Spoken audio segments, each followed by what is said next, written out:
एक सुबह मुंबई के एक घर में सब कुछ बदल गया। माँ ने सोचा बच्चा अब स्कूल जाने के लिए रेडी हो रहा होगा, लेकिन जब उसके कमरे का दरवाज़ा खोला, सामने एक ऐसी तस्वीर थी जो जिंदगी भर उनके आंखों से नहीं जा पाई। उनका 14 साल का बेटा टेरेस से जंप करके अपनी जान दे चुका था। पुलिस को उसके फ़ोन में एक अजीब सी चीज़ मिली, एक सो कॉल गेम जिसका नाम था ब्लू वेल। Blue whale. और ये एक आइसोलेटेड केस नहीं था।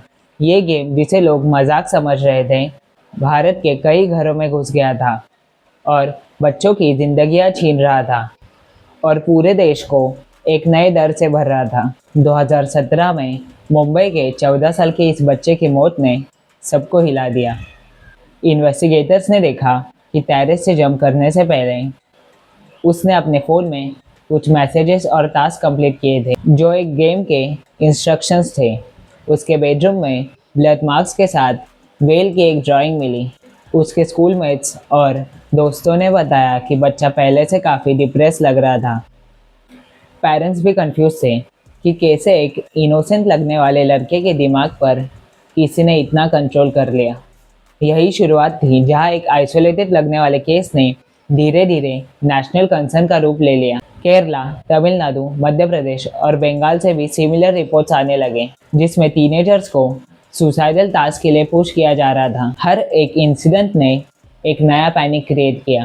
पेरेंट्स और टीचर समझ ही नहीं पा रहे थे कि बच्चों का फोन्स और सोशल मीडिया से कैसे बचाव करें। ब्लू व्हेल चैलेंज पहली बार रशिया में शुरू हुआ था, लेकिन धीरे धीरे इसकी रीच इंडिया तक भी पहुंच गई।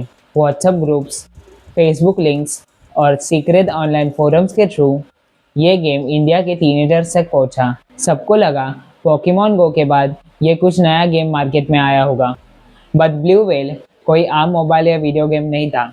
ये एक डेथ ट्रैप था। 50 दिन 50 टास्क। शुरुआत में टास्क सिंपल लगते थे, रात को 3 बजे उठकर मूवी देखना या मैसेजेस फॉरवर्ड करना। लेकिन जैसे जैसे दिन बढ़ते गए, टास्क और खतरनाक होते गए। ऊंची इमारतों के किनारे खड़े होना, ट्रेन के सामने खड़े रहना और फाइनली आखिरी टास्क अपनी जान देना। इन्वेस्टिगेशन में पता चला कि हर प्लेयर के पीछे एक क्यूरेटर होता था, एक एनोनिमस एडमिन जो हर टास्क भेजता था। ये क्यूरेटर्स पहले ट्रस्ट बिल्ड करते, फिर स्लोली प्लेयर्स को ट्रैप करते और हर टास्क कंप्लीट करने के बाद प्रूफ मांगते, फोटोज, वीडियोस। और जब बच्चा पीछे हटने की कोशिश करता, तब उसे धमकी मिलती कि अगर तुमने अगला टास्क कंप्लीट नहीं किया तो हम तुम्हारे फोटोज लीक कर देंगे या तुम्हारे फैमिली को नुकसान पहुंचाएंगे। सोचिए, 13-14 साल के बच्चे फ़ोन के पीछे से ऐसी धमकियां सुनते थे और डर के मारे हर कमांड मान लेते थे। इंडिया में ब्लू व्हेल के केसेस के बाद पूरा देश पैनिक में आ गया। स्कूल्स ने अर्जेंट सर्कुलर भेजे, टीचर्स और पेरेंट को वार्न किया गया कि अपने बच्चों के फ़ोन्स और सोशल मीडिया एक्टिविटी पे नज़र रखिए। साइबर सेल 24/7 एक्टिव हो गए और हर सस्पिशियस केस को क्लोजली ट्रैक किया गया। जब दुनिया भर के इन्वेस्टिगेटर्स ने इस गेम के रूट्स को ट्रेस करने की कोशिश की, तब उनका सामना रशिया के एक साइकोलॉजी स्टूडेंट से हुआ। फिलिप बुडायकन ने खुद कन्फेस किया कि उसने ब्लू व्हेल गेम डिज़ाइन किया था और उसका कहना था कि जो लोग इस गेम से मरते हैं वो बायोलॉजिकल वेस्ट है। उसके वर्ड से, मैं सिर्फ उन लोगों को टारगेट करता था जो खुद जीना नहीं चाहते। मैं सोसाइटी को क्लीन कर रहा था और सोसाइटी को उनसे फ्री कर रहा था। सोचिए कि इंसान ने अपने आप को जज, जूरी, एग्जीक्यूशनर सब बना दिया और उसके ट्विस्टेड सोच का शिकार दुनिया भर के हजारों बच्चे बन गए। ब्लू व्हेल का हर स्टेज केयरफुली डिज़ाइन किया गया था। शुरू में टास्क छोटे थे, सुबह 4 बजे उठना, हॉरर मूवी देखना या अपने हाथ पर एक ब्लू व्हेल की ड्राइंग बनाना।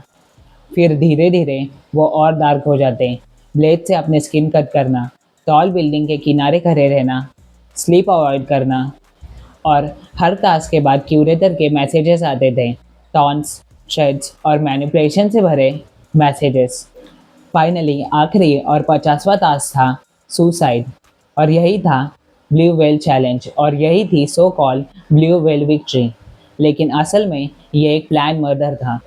2017 में मास्टरमाइंड फिलिप बुडाइकन को अरेस्ट किया गया और 3 साल की सज़ा सुनाई गई।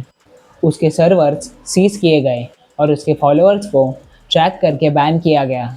लेकिन सवाल ये था कि फिलिप को जो सज़ा मिली वो काफ़ी थी। क्या सिर्फ फिलिप को सज़ा देने से प्रॉब्लम ख़त्म हो गई? नहीं। ब्लू व्हेल ने एक खौफनाक रियलिटी सामने लाई। इंटरनेट के डार्क कॉर्नर्स में ऐसे और भी प्रेडेटर्स छुपे हो सकते हैं। That's it for today. Bye and don't forget to subscribe when Nampai.